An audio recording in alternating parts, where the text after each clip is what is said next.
Welcome to news this week.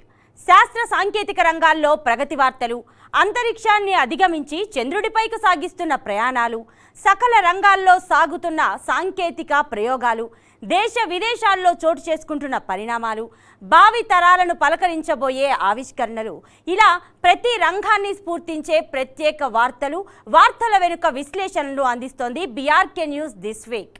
ఈ వారం తెలుసుకోబోయే వార్తా విశేషాల్లోకి వెళ్ళిపోదాం.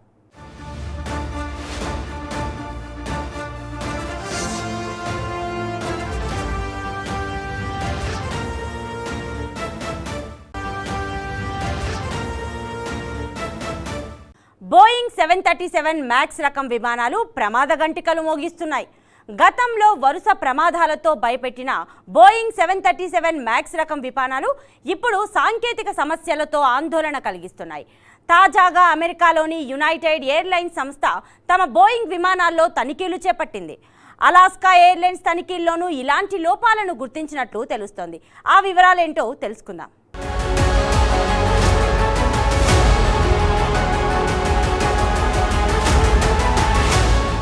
ఇటీవల అలాస్కా ఎయిర్లైన్స్కు చెందిన 737 మ్యాక్స్ 9 రకం విమానం 177 మంది ప్రయాణికులతో గాల్లో ఉండగా డోర్ ప్లగ్ ఊడిపోయింది. ఈ ఘటన ప్రపంచవ్యాప్తంగా సంచలనం సృష్టించింది. గత నెల చివర్లో మరో 737 మ్యాక్స్ విమానం రాడర్ కంట్రోల్ వ్యవస్థలో కీలకమైన బోల్టుకు నట్లు లేనట్లు గుర్తించారు. అమెరికాలోని యునైటెడ్ ఎయిర్లైన్స్ సంస్థ 10 విమానాల్లో బోల్టులు వదలగా ఉన్నట్లుగా తెలుస్తోంది. అమెరికాలో 737 మ్యాక్స్ మోడల్ వాడుతున్న 2 సంస్థల్లో ఇది కూడా ఒకటి. అయితే తమ విమానాల్లో తనిఖీలు చేస్తున్నామని డోర్ ప్లగ్లు బిగించే సమయంలో తలెత్తిన సమస్యలు ఇంకా ఉన్నట్లు గుర్తించినట్లు యునైటెడ్ ఎయిర్లైన్స్ పేర్కొంది. యునైటెడ్ ఎయిర్లైన్స్ ప్రకటనతో 737 మ్యాక్స్ పై ఆందోళనలు మరింత పెరిగాయి. ప్రపంచవ్యాప్తంగా ఉన్న ఈ రకం విమానాలు 1370 ఉన్నాయి. బోయింగ్ సంస్థ గత కొన్నేళ్లుగా ఇంజనీరింగ్ క్వాలిటీ సమస్యలను తీవ్రంగా ఎదుర్కొంటుంది.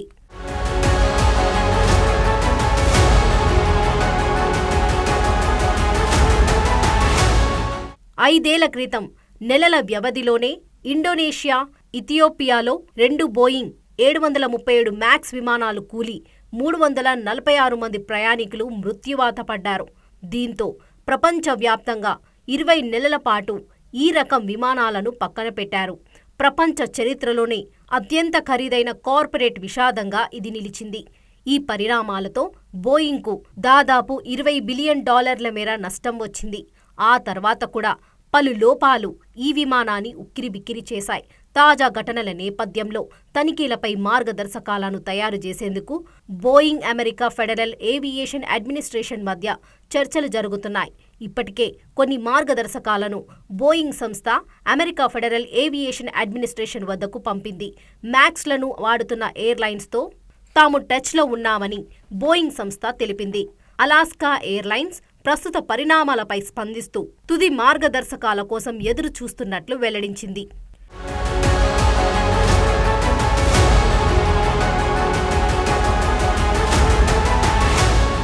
$737 మ్యాక్స్ విమానాలు ఎమర్జెన్సీ ఎగ్జిట్ను రీప్లేస్ చేసేందుకు వీలుగా డోర్ ప్లగ్ ప్యానెళ్లను అమర్చుతున్నారు. విమానంలో అత్యవసర పరిస్థితి తలెత్తినప్పుడు కేవలం 100 మంది ప్రయాణికులను కిందికి దించాలి. ఒకటే ఎగ్జిట్ డోర్ ఉంటే ఇది సాధ్యం కాదు. అందుకే తగినన్ని ఎమర్జెన్సీ ఎగ్జిట్లు ఉండాలి. కొన్ని చోట్ల వీటిని అమర్చడం సాధ్యం కాదు. దీంతో డోర్ ప్లగ్ను ఏర్పాటు చేస్తున్నారు. సాంకేతికంగా ఇవి అత్యవసర ద్వారాలు కాదు. చాలా మంది ఆపరేటర్లు పల్చటి వెర్జన్లను వాడుతున్నారు. వీటిని 2 దశలో బిగిస్తారు. తొలుత విడి భాగాల సరఫదారు స్పిరిట్ ఏరోసిస్టమ్స్ తాత్కాలికంగా అమర్చగా ఆ తర్వాత మిగిలిన పనిని బోయింగ్ పూర్తి చేస్తుంది. ఈ నేపథ్యంలో 2 సంస్థల తయారీ, నిర్వహణ రికార్డులను కూడా ఇప్పుడు FAA అధికారులు తనిఖీలు చేస్తున్నారు.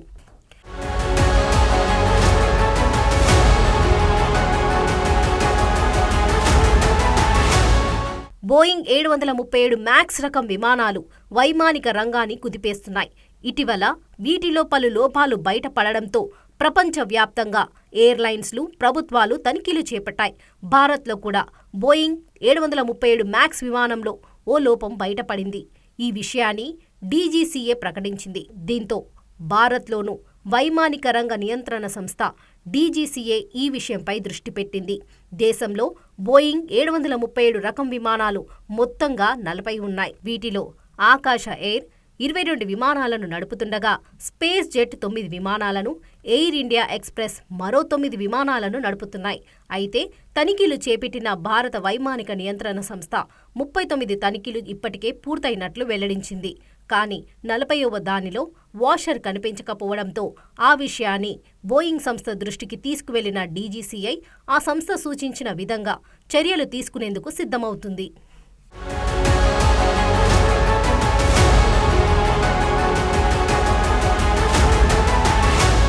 మంచినీళ్ళంటే మనందరికీ ముందుగా గుర్తొచ్చేది మినరల్ వాటర్ బాటిల్.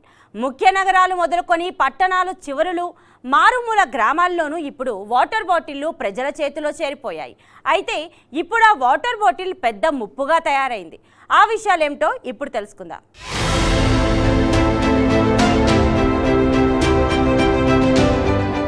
అమెరికాలోని కొలంబియా క్లైమేట్ స్కూల్కు చెందిన లామౌంట్ డోహర్తే ఎర్త్ అబ్జర్వేటరీ శాస్త్రవేత్తలు వాటర్ బాటిల్స్లో ప్లాస్టిక్ రేణువుల తాకిడిపై తాజాగా పరిశోధన చేశారు. ఇందుకోసం వారు స్టిమ్యులేటెడ్ రామన్ స్కాటరింగ్ మైక్రోస్కోపీ విధానాన్ని ఉపయోగించారు. అందులో ఒకేసారి 2 లేజర్లను ప్రయోగించి నిర్దిష్ట రేణువులు ప్రకంపనలకు లోనయ్యేలా చేశారు.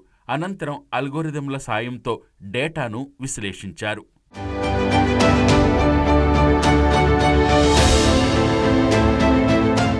గతంలో ఒకంత పెద్ద ప్లాస్టిక్ రేణువులను మాత్రమే పరిగణలోకి తీసుకున్నారు. ఫలితంగా వాటి ఉధృతిపై సరైన నిర్ధారణకు పరిశోధకులు రాలేకపోయారు. ప్రధానంగా పాలీఇథిలిన్ టెరప్టిలేట్ తాకిడి ఎక్కువగా ఉన్నట్లు తేల్చారు.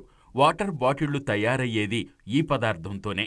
తాజా పరిశోధనలో వాటర్ బాటిల్లో సాధారణంగా కనిపిస్తున్న 7 రకాల సూక్ష్మ ప్లాస్టిక్లు, వాటి ఆకృతులను గుర్తించారు. అయితే నీటి నమూనాలో శాస్త్రవేత్తలు గుర్తించిన అన్ని నానో రేణువుల్లో ఈ 7 రకాల ప్లాస్టిక్కుల వాటా 10%. మిగతావి ఏంటన్నది వారికి అంతుపట్టడం లేదు.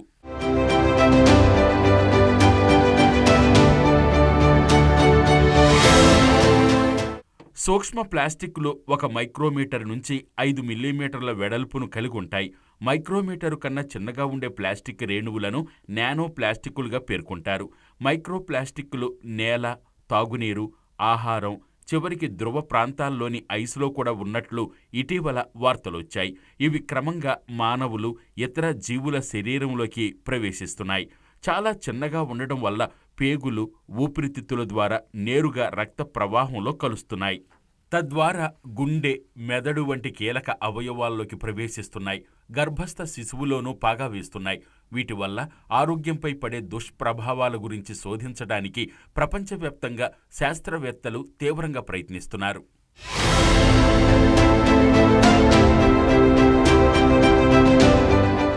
ప్రపంచవ్యాప్తంగా ప్లాస్టిక్ ఉత్పత్తి ఏటా 400 మిలియన్ మెట్రిక్ టన్నులకు చేరింది.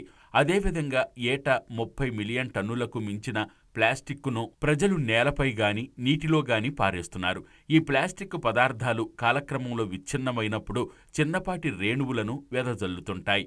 సింథటిక్ వస్త్రాలు సహా ప్లాస్టిక్తో తయారైన అనేక పదార్థాలు వినియోగంలో ఉండగానే సూక్ష్మ రేణువులను విడుదల చేస్తుంటాయి.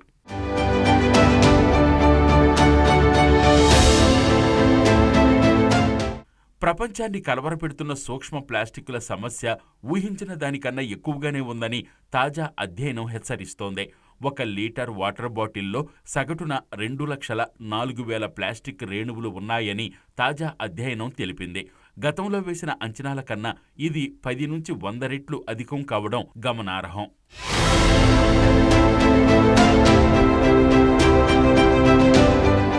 ఇప్పటి వరకు అది భారతదేశానికి చెందిన చిన్న ద్వీపం. ఇప్పుడు మాత్రం ప్రపంచ పర్యాటకుల దృష్టిని ఆకర్షిస్తోంది. అదే లక్షద్వీప్. ప్రధానమంత్రి నరేంద్ర మోదీ పర్యటన తర్వాత ఒక్కసారిగా చోటు చేసుకున్న పరిణామాలతో ఇప్పుడు లక్షద్వీప్ పేరు మార్మోగుతోంది. పనిలో పనిగా ఇప్పుడు అక్కడ మరో విమానాశ్రయం కూడా నిర్మించాలని యోచిస్తోంది కేంద్ర ప్రభుత్వం. డీశానిటేషన్ ప్రక్రియ ఇప్పటికే మొదలైంది. ఈ విశేషాలేమిటో మనము చూసేద్దాం.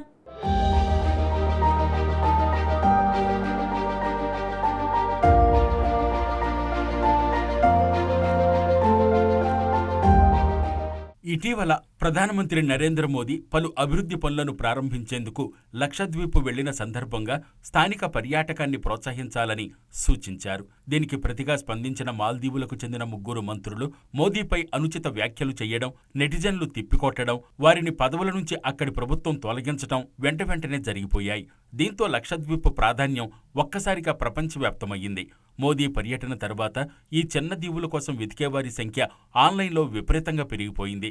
ఈ సంఖ్య ఏకంగా 3400% పెరిగిందని మేక్ మై ట్రిప్ సంస్థ వెల్లడించింది.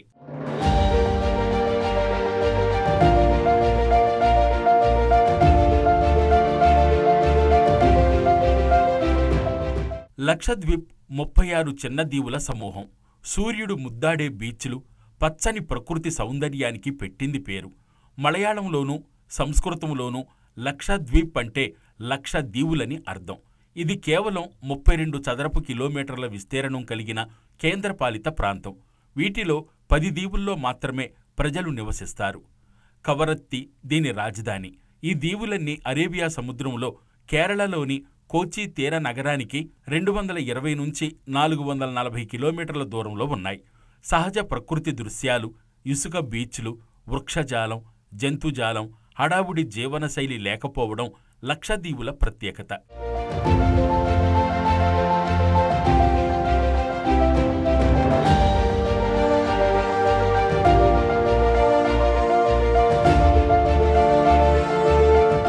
లక్షద్వీపుల ప్రకృతి సౌందర్యం గురించి బయటి ప్రపంచానికి ఇప్పుడిప్పుడే తెలియడంతో ప్రపంచ పర్యాటకుల సంఖ్య పెరిగే అవకాశాలు మెండుగా ఉన్నాయని ప్రభుత్వం భావిస్తోంది. గతంలో లక్షద్వీపుల గురించి ఆన్లైన్లో శోధించే వారి సంఖ్య కంటే ప్రస్తుతం వెతుకుతున్న వారి సంఖ్య 1000 రెట్లు అధికం కావడమే ఇందుకు కారణం. ప్రపంచ పర్యాటకుల దృష్టి ఒక్కసారిగా లక్షద్వీపులపై పడటంలో కేంద్ర ప్రభుత్వం కూడా ఈ దీవులను ప్రపంచ పర్యాటకులు మెచ్చే విధంగా తీర్చిదిద్దాలని యోచిస్తోంది. ఇప్పటికే ఇక్కడ ఒక విమానాశ్రయం ఉండగా తాజాగా మరో విమానాశ్రయం నిర్మించేందుకు ప్రభుత్వం సిద్ధపడుతోంది. ఇక 2 రోజులుగా ప్రపంచ పర్యాటకులు కూడా లక్షద్వీపుల బాట పట్టారు.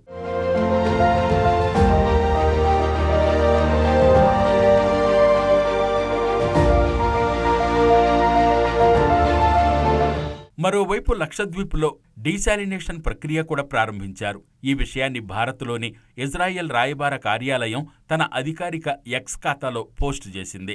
డీశాలినేషన్ ప్రక్రియను ప్రారంభించాలన్న భారత ప్రభుత్వ అభ్యర్థన మేరకు తాము గతేడాది నుంచి లక్షద్వీప్లో ఉన్నట్లు, వెంటనే పనులు ప్రారంభిస్తున్నట్లు రాయబార కార్యాలయం పేర్కొంది. ఇజ్రాయిల్లో దాదాపు 25% తాగునీరు డీశానిటేషన్ ప్లాంట్ల నుంచే ఉత్పత్తవుతోంది. ఈ ప్రక్రియ అక్కడ విజయవంతం కావడంతో లక్షద్వీప్లోనూ ఏర్పాటు చేయాలని భారత్ గతంలో ఇజ్రాయెల్ను ఆహ్వానించింది. సముద్రపు నీటిలోని లవణాలను తొలగించి వాటిని తాగేందుకు వీలుగా మార్చే ప్రక్రియను డీశాలినేషన్ అంటారు.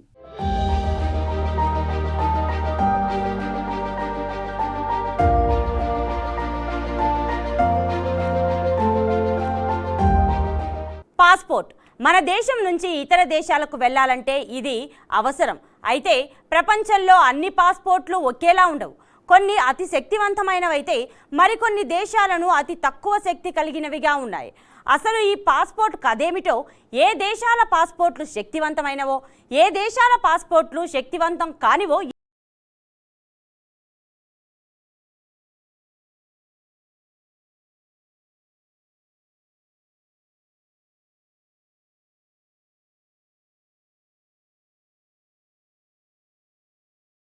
వివిధ దేశాల పాస్పోర్ట్ల గురించి హెన్లీ పాస్పోర్ట్ ఇండెక్స్ 2024 నివేదిక వెల్లడించింది.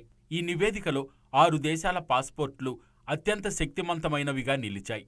శక్తివంతమైన పాస్పోర్టు కలిగిన దేశాల్లో France, Germany, Italy, Spain, Japan, Singapore తొలి స్థానంలో నిలిచాయి. తొలి స్థానంలో నిలిచిన 6 దేశాల పాస్పోర్టులతో ఏకంగా 194 దేశాలకు ముందస్తు వీసా లేకుండానే ప్రయాణించొచ్చు. గత 5 ఏళ్లుగా ఈ సూచీలో సింగపూర్, జపాన్ తొలి స్థానంలో నిలుస్తున్నాయి. ఈసారి అదనంగా మరో 4 దేశాలు వాటి సరసన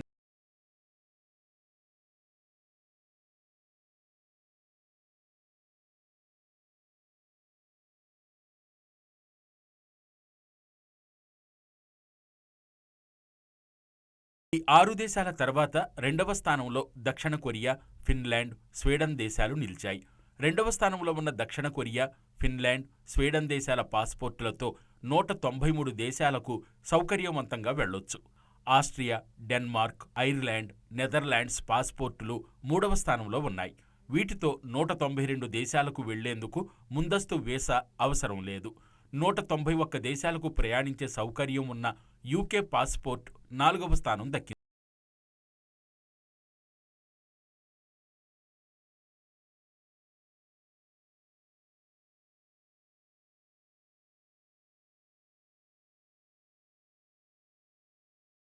రెండు 227 దేశాలతో కూడిన ఈ జాబితాలో భారత్ 80వ స్థానం దక్కించుకుంది.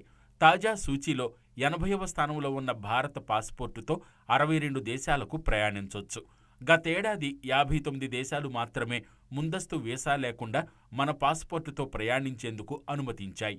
దీంతో 2023లో మన దేశం ఈ జాబితాలో 85వ స్థానంలో నిలిచింది. హెన్లీ పాస్పోర్ట్ ఇండెక్స్ ప్రకారం 2006లో భారత్ 71వ స్థానంలో ఉండేది. ఈసారి జాబితాలో ఆఫ్ఘనిస్తాన్ చివరి స్థానంలో నిలిచింది. ఆఫ్ఘనిస్తాన్కు 104వ ర్యాంకు దక్కింది. ఆఫ్ఘనిస్తాన్ పాస్పోర్టుతో 28 దేశాలు మాత్రమే ముందస్తు వీసా లేకుండా అనుమతిస్తున్నాయి. ఆఫ్ఘన్ కంటే 3 స్థానాలు మెరుగ్గా 101వ ర్యాంకులో పాకిస్తాన్ పాస్పోర్ట్.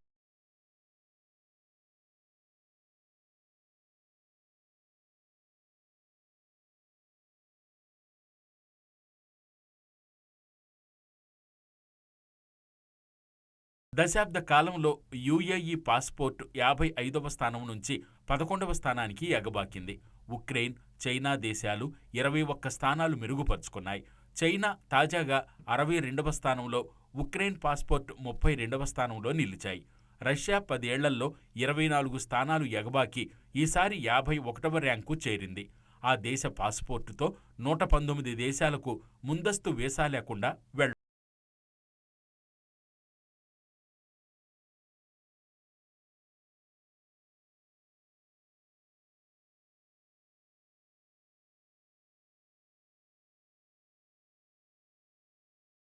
ఆ ఖైదీలో సత్ప్రవర్తన తీసుకొస్తుంది.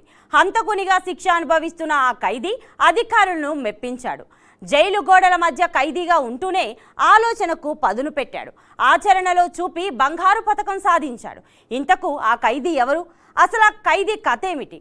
బంగారు పతకం ఆయనకి ఎందుకు వచ్చింది అనే విషయాలు ఇప్పుడు తెలుసుకుందాం.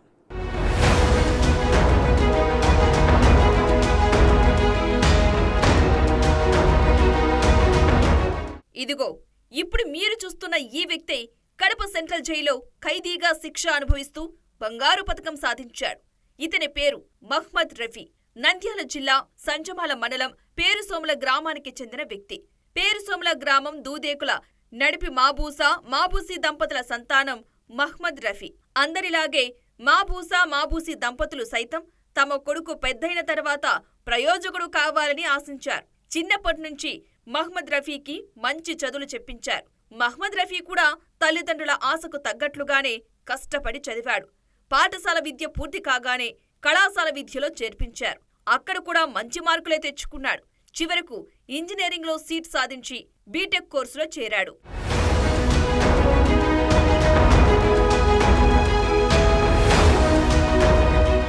ఇంజనీరింగ్ చదువుతున్న రోజుల్లో మహ్మద్ రఫీ జీవితంలో ఒక మాయని మచ్చ ఆయనకంటుకుంది. యువత సొంత నిర్ణయాలు తీసుకునే వయసది.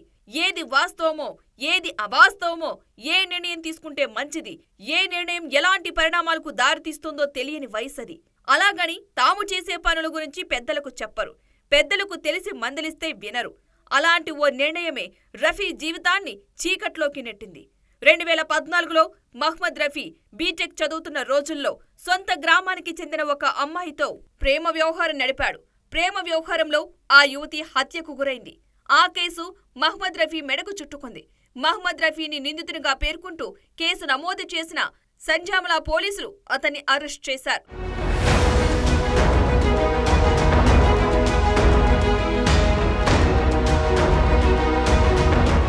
ఇంకేముంది, రఫీ కేసు కోర్టుకి చేరింది. కేసును విచారించిన కోర్టు 2019లో మహ్మద్ రఫీకి జీవిత ఖైదీగా శిక్ష విధించింది. అప్పట్నుంచి రఫీ కడప కేంద్ర కారాగారంలో జైలు శిక్ష అనుభవిస్తున్నాడు. అయితే జైలు అధికారులు తీసుకున్న ఓ నిర్ణయం రఫీ మనసుకు బాగా నచ్చింది. ఖైదీలను అక్షరాస్యులుగా తీర్చిదిద్దే లక్ష్యంతో జైలు అధికారులు అక్కడి ఖైదీలకు అక్షర జ్ఞానం పెంపొందించే కార్యం భుజాలపై వేసుకున్నారు. చదువుకు ఆసక్తి ఉన్న ఖైదీలను గుర్తించి ప్రోత్సహిస్తున్నారు. కడప సెంట్రల్ జైల్లో శిక్ష అనుభవిస్తున్న ఖైదీ మహ్మద్ రఫీ కూడా తాను మానేసిన చదువును కొనసాగించాలని నిర్ణయించుకున్నారు. తన ఆలోచనను జైలు అధికారులతో పంచుకున్నాడు. యువకుని ఆసక్తిని గమనించిన జైలు అధికారులు దూర విద్యా కోర్సు ద్వారా చదువుకునే అవకాశం కల్పించారు.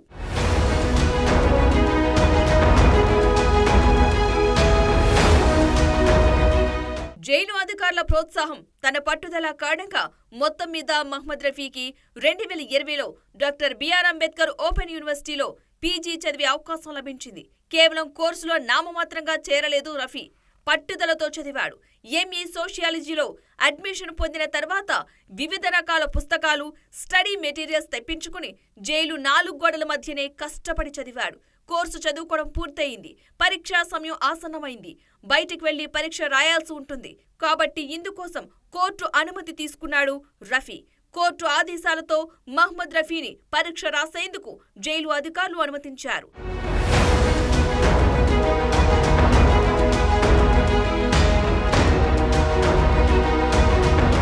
జైల్లో మనోధైర్యం కోల్పోకుండా కలిసొచ్చిన ప్రతి అవకాశాన్ని సద్వినియోగం చేసుకున్నాడు మహ్మద్ రఫీ. 2 ఏళ్ల పాటు తాను కష్టపడి చదివిన కోర్సును పరీక్షల్లో నిరూపించుకోవాల్సిన సమయం వచ్చింది.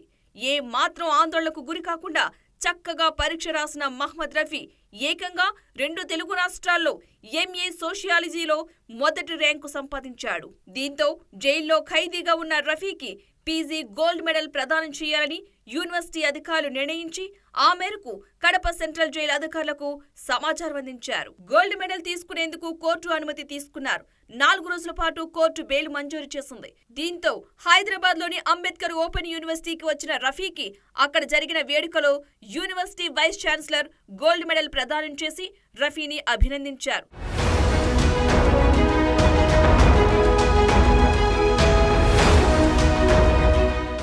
తీసుకున్న బంగారు పతకంతో మహ్మద్ రఫీ తాను పుట్టి పెరిగిన నంద్యాల జిల్లా సంజామల మండలం పేరుసోమల గ్రామానికి చేరుకున్నాడు. తన కుటుంబ సభ్యులను కలిశాడు. తనకు వచ్చిన బంగారు పతకాన్ని వారికి చూపించాడు. ఈ సందర్భంగా మహ్మద్ రఫీ మాట్లాడుతూ తనకు వచ్చిన బంగారు పతకాన్ని తన తల్లిదండ్రులకు అంకితం చేస్తున్నట్లు చెప్పారు. సో చిన్నప్పటి నుంచి కూడా మా అమ్మ నాన్న చూస్తున్నారు. వాళ్ళు చాలా కష్టపడి నన్ను స్కూల్కి కావచ్చు, కాలేజీకి కావచ్చు, వాళ్ళు తినక నన్ను కాలేజీకి పంపించారు. సో నేను వాళ్ళకి చాలా రుణపడి ఉన్నాను. ఈ గోల్డ్ మెడల్ని వాళ్ళకి ప్రదానం చేస్తున్నాను. ఇది ఖైదీ మహ్మద్ రఫీ జైల్లో ఉంటూనే చదువుకుని బంగారు పతకం సాధించిన కథ.